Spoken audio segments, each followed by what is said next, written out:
We have two prominent doctors joining us live in this broadcast to answer questions on mucormycosis and its impact and the precautions that can be taken on it. We have Dr. Shashank Joshi, who is part of the Maharashtra Task Force, joining us live, along with Dr. Surbhi Madan. She's from Ahmedabad, an infectious diseases consultant. She's joining us live as well to take us through these questions. My first question would be to Dr. Shashank Joshi, because these are the cases which are constantly rising in the state of Maharashtra, because we know at least 200 patients currently are being treated for this black fungus in the state of Maharashtra. As per the latest report by the state government, at least 8 patients have lost their lives. So our first very frequently asked question on this topic would be, what exactly is mucormycosis or the black fungus? So thank you so much for highlighting this issue.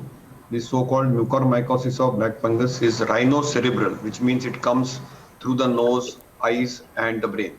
And usually it is seen in people who have uncontrolled diabetes or people who are immunosuppressed. What is happening post-COVID is a lot of people who have received large doses of steroids, immunosuppressant drugs like tocilizumab and various other medications, and then their glucose or sugar goes up to 300 and 400. So it is a mixture of uncontrolled diabetes with a lot of steroid and immunosuppression.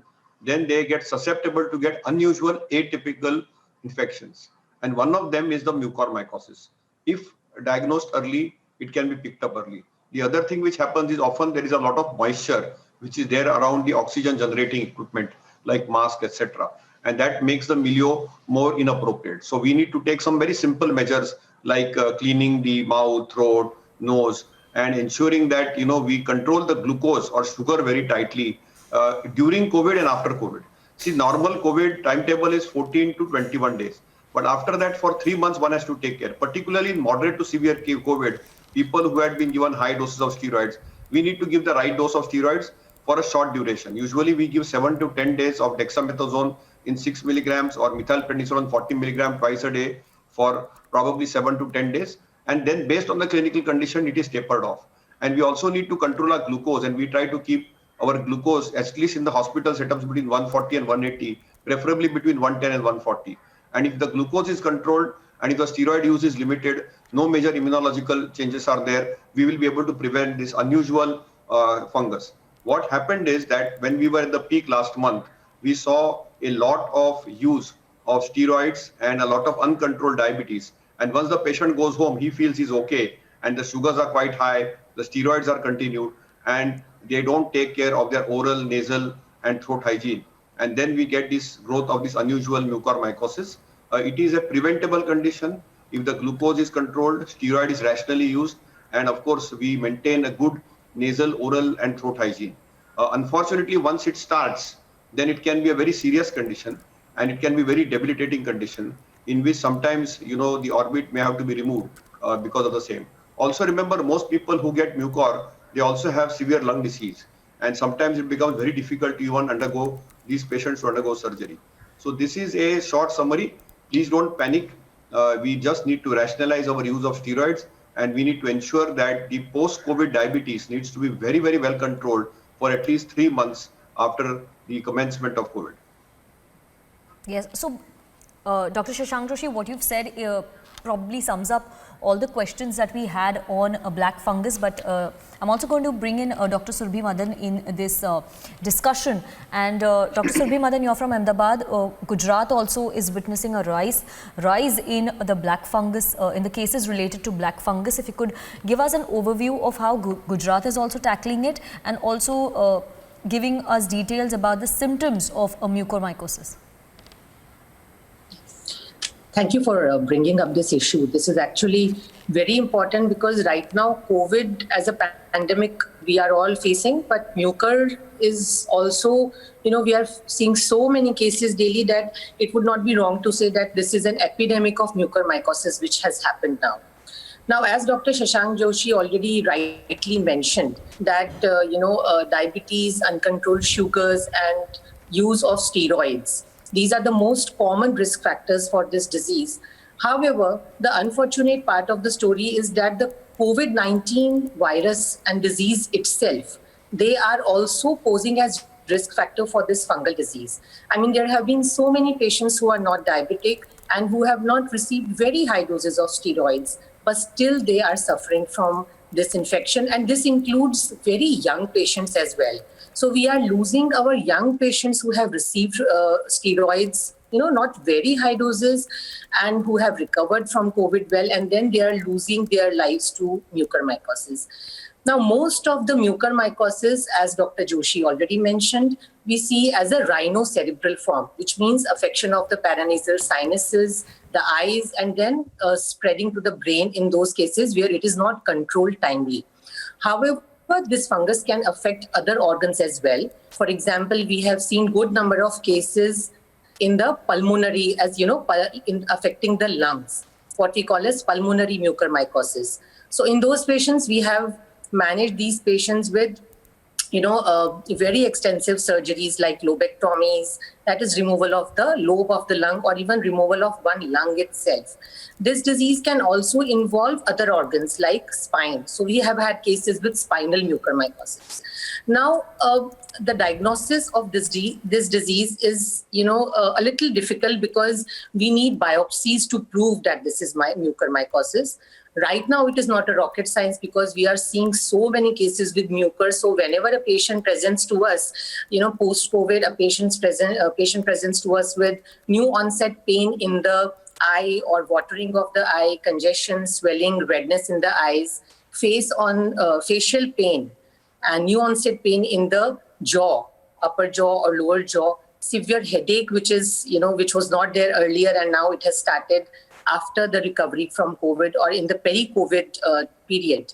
So these are few symptoms which are very alarming and which should point towards onset of the rhino-orbital cerebral mucormycosis.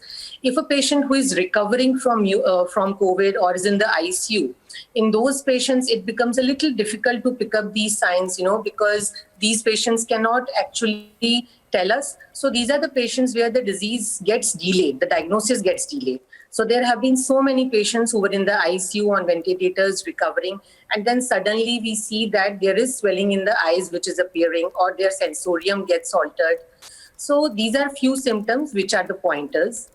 Worsening of the hypoxemia, that is sudden increase in the oxygen requirement or appearance of new cavities in the CT scans. These are the pointers towards pulmonary mucormycosis. Similarly, as I already mentioned, spinal mucormycosis, we had a patient who had a new onset severe backache. So when we did an MRI, we found that there was an abscess in the spine. And when we biopsied, it turned out to be mucormycosis. So these are the few signs and symptoms which help us in the, towards the diagnosis. But as I already mentioned, there are no blood tests. Unfortunately, the mainstay of the diagnosis is the biopsy. And the treatment is mainly surgical debridement and antifungals, which we'll talk about slowly as we progress in the course. Yeah, thank you, Dr. Madan, for answering those questions. Dr. Shashank Joshi, if you could tell us what is the treatment of black fungus that is being adopted in Maharashtra, if you could take us through that. And also, there are reports which state that the black fungus has 50% mortality rate. If you can clarify on that, if you can give details to our viewers on why, what is the fatality rate, and is there a need to panic in these matters? So, as Surbhi Madam has rightly said, we should not panic first. We are seeing this, we have to accept it, that it is there. We need to recognize and prevent it. That's the first thing. Simple things, as I told you, are very crucial, but there are two types of treatments, medical treatment and surgical treatment. In medical treatment, the age-old drug, which is called as amphotericin B, which is liposomal, has to be often given for a couple of weeks, usually for 3 to 4 weeks. And it's a costly medication. And there are new age antifungal drugs also which can be given. But most of the times it is the ENT surgeons and the neurosurgeons who have to deal with this problem. And they have to sometimes resort to surgical measures also. It is not that it is not salvageable. If treated appropriately, diagnosed appropriately and prevented appropriately, we can tackle it. So it is not that it cannot be tackled. But yes, you are right that once there is a systemic spread of the disease, then the mortality can be pretty high. But there is no need to panic. this is something which we are seeing. I'm reasonably certain that we will be able to mitigate this challenge. And I only want to tell everybody that acute COVID has a lifespan of 14 to 21 days. But post-COVID, from sort of 21 days to 3 months, we need to be vigilant, particularly if you are having comorbidities like obesity, diabetes, steroid use, then we need to be very vigilant. Of course, rarely, like Surbhi has said, you might get cases which might also develop mucormycosis. But simple things like, using a povidone iodine in the nose, doing gargles with that, ensuring that our mouth and throat is clean, our nose is clean, can actually prevent development of this fungus. Otherwise, the treatment can be very, very, very laborious and very difficult to treat sometimes. And then sometimes we have to do surgery. And as I said, many of these patients are not even fit to be treated from a surgical route. But we are able to treat. It's not that we are not able to treat. Some people have lost their eyes. That is a visual threat. It can be life-threatening at times. But usually now that the focus is on mucor, there is a high vigil. And when there is a high vigil, it will be diagnosed on time. And I'm reasonably certain that we'll be able to save lives, because we are saving lives from COVID. We'll be able to save lives from this unusual fungus. And I think we should not generate a panic or a fear. Already there's a lot of panic and fear in minds of people, and this will add to a further fear. So I think we should not do that. And there are very good treatments, both from the medical route, as liposomal amphotericin B and newer antifungal drugs. But what it comes back to the drawing board is rationalize your steroid prescription, avoid excessive use of immunomodulators if they are not needed. Try to minimize and mitigate the dose of steroids, and ensure that the glucose is very tightly controlled, and ensure that you take preventive and prophylactic care even post-COVID for up to 2 to 3 months if needed, so that you don't get this unusual. Because I think that is the most important thing which is important there. And even if somebody gets it, there is very good medical and surgical therapy. We have some of the best ENT surgeons on planet Earth, and I'm reasonably certain that we will have reasonable outcomes. Yes, when it is severe disease or ultra severe disease or critical disease, sometimes there could be mortality. Absolutely, Dr. Shashank Joshi, like you said, that there is no reason to panic, and that's why probably a more awareness campaign is required as far as black fungus is concerned. And Dr. Surbhi Madan, I would like to take my next question to you. If you could tell us if what are the parts of the body that are first affected by mucormycosis? If you could tell our viewers that. Yeah, so as I already mentioned, the most common form of mucormycosis which we see is which affects the paranasal sinuses. There are some bony spaces in the facial region. So usually the fungus starts from there. If it is caught there and diagnosed there itself, then the prognosis, that is the result after the treatment, are excellent.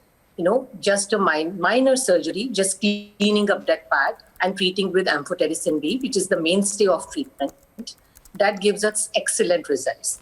Now, if it is not caught there, then in few patients, it may spread to the eyes, and then it may spread to the brain. So this is the most common form of mucormycosis. Now, the good part is, mucor is as such has been considered as a very aggressive fungus.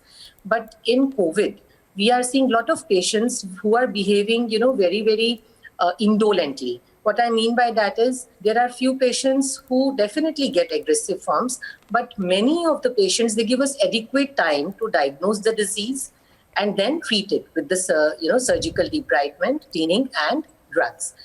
Now, the other parts of the body which can be affected are, we see spinal mucormycosis, we see pulmonary, that is lungs. There are a few patients who may have involvement with the kidneys. Now, kidney mucormycosis, we are not seeing very commonly in post-COVID patients. That is one form which we have been seeing mucor is not a new disease. We have been seeing mucormycosis patients forever.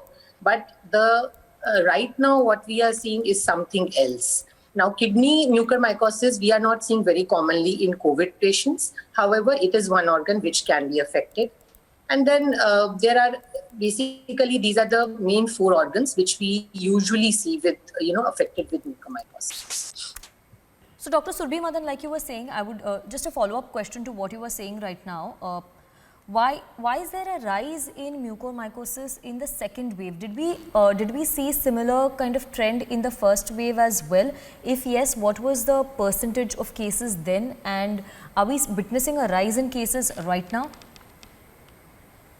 Yeah, so the trend is exactly similar throughout the country. When we started treating COVID last year, around, say March to May, depending in various states across the country, that time till September 2020, we did not see much of mucormycosis. Though I have heard from my colleagues that in the months of July and August, they had started seeing mucor sporadically. But the main problem has started rising after September. So from September to December, we had a surge of cases, and then there was a trough. And then now for last 1.5 months, the cases have started again. However, the number of cases right now in the second week are extensive. They are much more as compared to last year. Now, nobody knows the exact reason, but scientifically speaking, as we know how this fungus behaves, it is mainly related to the usage of steroids and the poor glycemic control. Now, steroids is one thing which, that has been recommended as the main drug of use in patients with COVID-19 who develop hypoxia, that is problem in the breathing issues. So that is why what has happened is steroids have been used extensively as the treatment of COVID-19. Unfortunately, people have received steroids when they were not even indicated. So I think the message from all these talk shows should be one thing which is definitely preventable is the unnecessary and injudicious use of steroids. That has led to the significant increase in the number of cases during the second wave, because the use of steroids has increased. Right now, we are seeing every alternate patient coming to us has already received oral or injectable steroids. And, second reason could be related to the season, the epidemiology, the use of oxygen masks and all that, those things, which of course cannot be proved scientifically. But yes, these are the few hypotheses which could be the reason for increase in the number of cases. Yes, Dr. Madan, very informative discussion that we are having here on black fungus, and it is very important at a time when there is panic all around to mitigate the crisis and to ensure that there is no misinformation on mucormycosis and the situation that is out there. Thank you very much for joining us in this broadcast. I would also like to thank Dr. Shashank Joshi. Unfortunately, the link is not right at the moment. We will try to fix him, but we would also like to thank him for joining us in this coverage. Thank you, Dr. Madan, for joining us.